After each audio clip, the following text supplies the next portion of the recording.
சிவாய நமஹ. முப்போதும் திருமேனி தீண்டும் ஆதிசைவர்கள் குலத்தில் சுந்தரமூர்த்தி சுவாமிகளினுடைய வழி தோன்றல் திருவான்மையூர் அடியாருக்கு அடியன் சந்தோஷ் திருமேனி சிவாச்சாரியார். நெக்ஸ்ட் ஜென் நேயர்கள் அனைவருக்கும் அன்பான வணக்கங்க.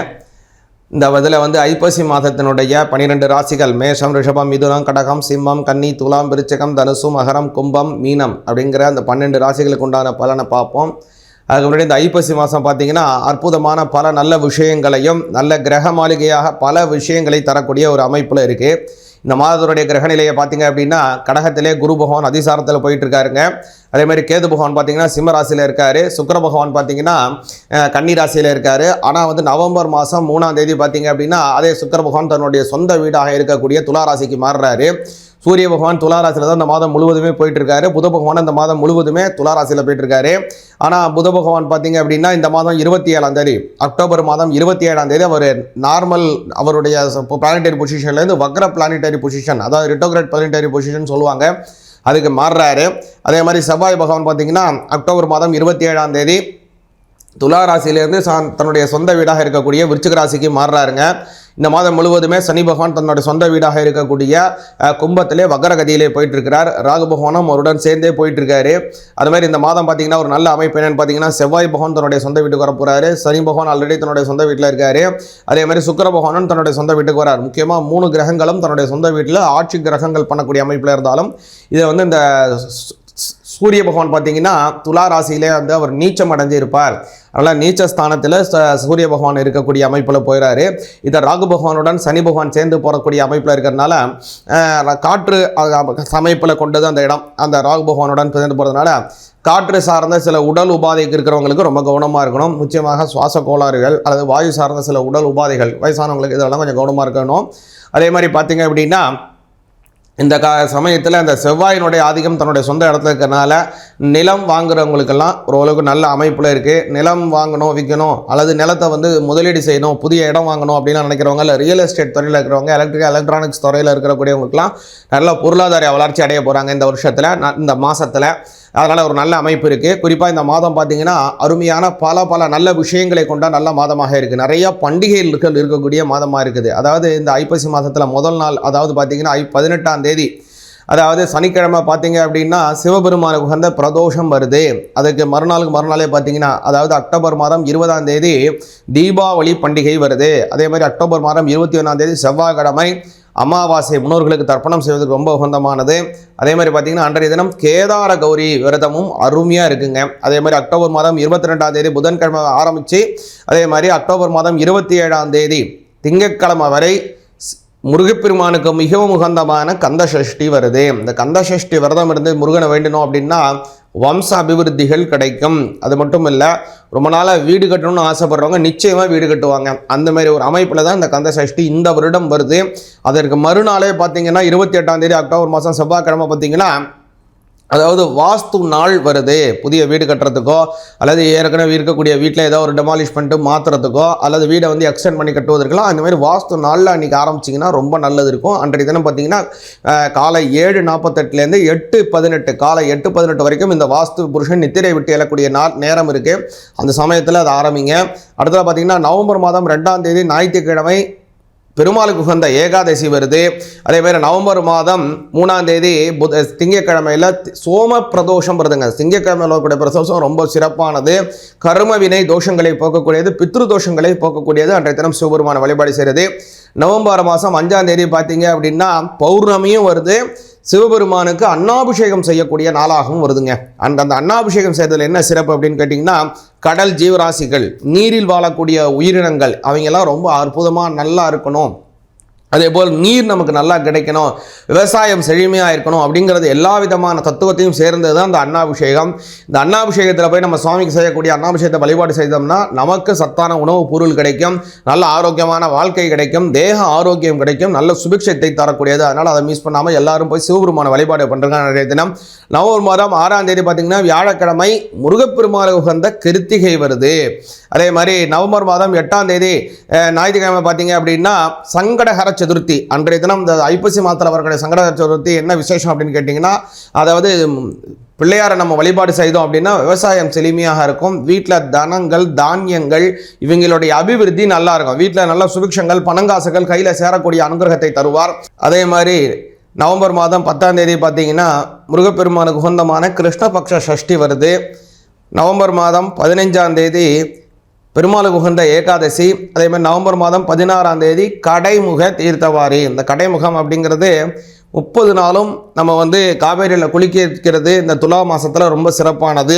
இந்த 30 நாளும் குளிக்க முடியலனாலும் கூட இந்த 30வது நாளாக இருக்கக்கூடிய கடைசி நாளில் போய் காவேரியில் குளித்தால் ரொம்ப அற்புதமான நல்ல பலன்கள் கிடைக்கும். இகபர சௌபாகியங்கள் கிடைக்கும். அருளோடு பொருளோடும் சகல சௌபாகியங்களையும் தரக்கூடியது இந்த தினம் காவேரியிலே ஸ்நானம் பண்ணுவது. அதனால தான் காவேரி மகாத்மியம் அதை பற்றி ரொம்ப விரிவாக சொல்லுதுங்க.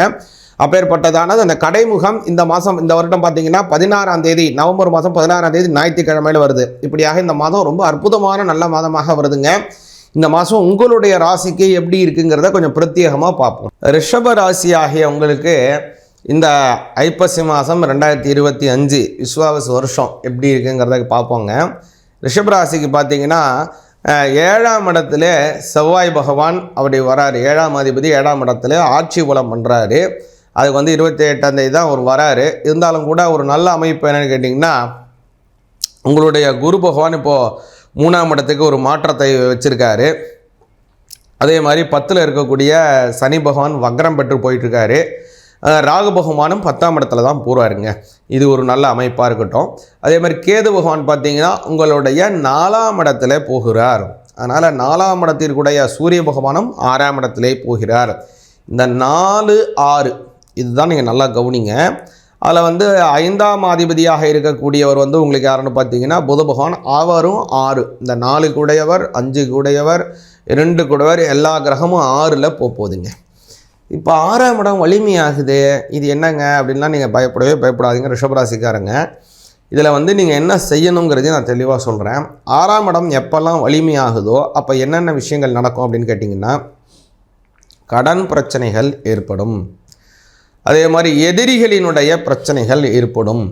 அடுத்ததாக கவனிச்சிங்க அப்படின்னா ரொம்ப நாளாக நீங்கள் ஏதோ ஒரு வாடகை கொடுத்து ஏதோ ஒன்று ஹையர் பண்ணி வச்சுருக்கீங்க, அல்லது வாடகை வீட்டில் இருக்கீங்க, அல்லது நீங்கள் செய்யக்கூடிய ஒரு வியாபார ஸ்தாபனம் வாடகை வீட்டில் ஏதோ ஒரு வாடகை சம்மந்தப்பட்டது இருக்குது, ஏதோ ஒரு ஹையர் பண்ணியிருக்கீங்கன்னா அதற்குண்டான வாடகை உயரும். வீட்டு வாடகை உயரும், அல்லது நீங்கள் வச்சுருக்கக்கூடிய பிஸ்னஸ் பண்ணக்கூடிய இடத்தினுடைய வாடகை உயரலாம்.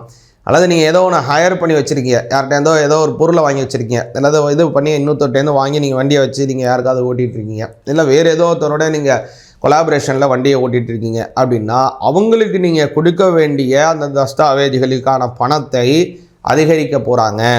சரி, இது எனக்கு எந்த மாதிரி இம்பேக்டை கொடுக்கும், நான் எந்த மாதிரி விஷயத்தெல்லாம் கவனமாக இருக்கணும் அப்படிங்கிறதையும் நான் சொல்கிறேன். இதில் நீங்கள் என்ன செய்கிறது நல்லதுன்னா 4ஆம் அதிபதியாக இருக்கக்கூடியவர் செவ்வாய் 6ல் போகிறார் இல்லைங்களா, அதனால் இடம் வாங்குவது நல்லது, அசையா சொத்துக்களை வாங்கிறது நல்லது, வீடு வாங்கிறது நல்லது, அல்லது முக்கியமாக கவனிச்சிங்கன்னா அது சம்மந்தப்பட்டதில் ஏதோ ஒரு இன்வெஸ்ட்மெண்ட்டை நீங்கள் பண்ணுங்கள். முக்கியமாக நீங்கள் வீடு வாங்கணுங்கிறவங்களுக்கு ரொம்ப அற்புதமாக இருக்குங்க. ரிஷபராசிக்காரங்க ரொம்ப நாளாக ஏதாவது வீடு வாங்கணும் அப்படின்னு ஆசைப்பட்றீங்களா, நிச்சயமாக அதில் வாங்குங்க. ஏன்னா 6ஆம் இடமும் இருக்குது. அதில் இன்னொரு நல்லதுன்னா சூரியனாகவும் போயிட்டார். அதில் இப்போ அரசாங்கத்திலே உங்களுக்கு கடன் கிடைக்கணும், நல்லா நேஷ்னலைஸ்டு பேங்க்கில் குறைஞ்ச வட்டிக்கு உங்களுக்கு லோன் கிடைக்கணுமா, கவலையே படாதீங்க, கண்டிப்பாக கிடைக்கும். ஏன்னா அதற்கு உண்டானபடி சாதகமான இடத்துல தான் சூரியன் போய் கொண்டிருக்கிறார். 4ஆம் அதிபதி 6ஆம் இடத்துல போகிறார். அவர் கவர்மெண்ட்டை ரெப்ரசன்ட் பண்ணக்கூடியவர் சூரிய பகவான். அதனால் அரசாங்கத்திலே லோன் உங்களுக்கு சுமூகமாக கிடைக்கும், குறைந்த வட்டியிலே கூட கிடைக்கும். அது ஒரு நல்லது. இல்லைங்க, நான் ஏற்கனவே ஒரு சொந்த வீட்டில் தான் இருக்கேன், எனக்கு எப்படிங்க இது செய்யும் அப்படின்னு கேட்டிங்கன்னா உங்கள் வீடை நீங்கள் ஆல்ட்ரேஷன் பண்ணுவதற்கு, அல்லது வீட்டில் இருக்கக்கூடிய ஏதோ ஒரு விஷயத்தை சரி பண்ணுவதற்கு, சீர் பண்ணுவதற்கு, பாத்ரூம் சரியில்லை, அது சரியில்லை, இல்லை ஏதாவது ரீபெயிண்ட் பண்ணணும், இல்லது ஏதாவது உடைச்சிட்டு மாற்றணும், இது நான் அந்த இடத்துல வழி இல்லை, அது கொஞ்சம் மாற்றி எனக்கு சௌகரியமாக நான் வீடை மாற்றி அமைச்சுக்கணும், அல்லது வீடை எக்ஸ்டெண்ட் பண்ணி நான் ஃபஸ்ட் ஃப்ளோர் செகண்ட் ஃப்ளோரில் இருக்கேன், மேலே 3rd ஃப்ளோரை எழுப்பணும், நான் அந்த இடத்துல எழுப்பி நான் ஒரு இடத்துல வாடகைக்கணும், இல்லை நான் போய் அந்த இடத்துல இருக்கணும், இப்படிலாம் ஆசை செய்யப்படக்கூடிய ரிஷபராசிக்காரங்களுக்கு கன்ஸ்ட்ரக்ஷன் சம்பந்தமானபடி நிச்சயமாக செலவு இருக்குது, அல்லது அதை சுபமாக செஞ்சீங்கன்னா நன்மை இருக்குது. உங்களுக்கு கண்டிப்பாக அதை நீங்கள் பயன்படுத்தணும் ரிஷபராசிக்காரங்க. அடுத்ததாக கவனிச்சிங்க அப்படின்னா உங்களுக்கு பலன் தரக்கூடிய இடத்துல இருக்கக்கூடியவர் செவ்வாய் 7ஆம் இடத்துல வராருங்க. 7ஆம் அதிபதி 7ஆம் இடத்துல ஆட்சி பலம் பண்ணுவதனால கல்யாணங்கள் கைகூடும். 7ஆம் இடங்கிறது கலத்திரஸ்தானம். அதனால் ரொம்ப நாளாக கல்யாணம் ஆகாதவங்களுக்கு நிச்சயமாக கல்யாணம் கைகூடும். இதில் சூரிய பகவான் தான் உங்களுக்கு முக்கியமான காரணிகர்த்தாவாக இந்த மாதம் உங்களுக்கு இருக்காருங்க ரிஷபராசிக்காரங்களுக்கு. அதனால் சூரியனுடைய காரக தெய்வமாக இருக்கக்கூடியவர் சிவபெருமான். சிவபெருமான வழிபாடு பண்ணுங்க. இந்த மாதத்தினுடைய முதல் நாள், அதாவது 18ஆம் தேதி அக்டோபர் 18 சனிக்கிழமை சிவபெருமானுக்கு சனி பிரதோஷம் வருது. முன்னாடியே சொன்னால் பாருங்கள், இந்த சனி பிரதோஷம் சிவபெருமான வழிபாடு பண்ணுங்கள். முன்னாடியே சொன்ன மாதிரி அன்னாபிஷேகம் நடக்கக்கூடிய நாள் வருது பாருங்கள், நவம்பர் மாதம் 5ஆம் தேதி. அன்றைய தினம் பௌர்ணமி தினம் கிரிவலம் போக முடிஞ்சவங்க கிரிவலம் போங்க. சிவபெருமானுக்கு அன்னாபிஷேகத்தை போய் தரிசனம் பண்ணுங்கள்.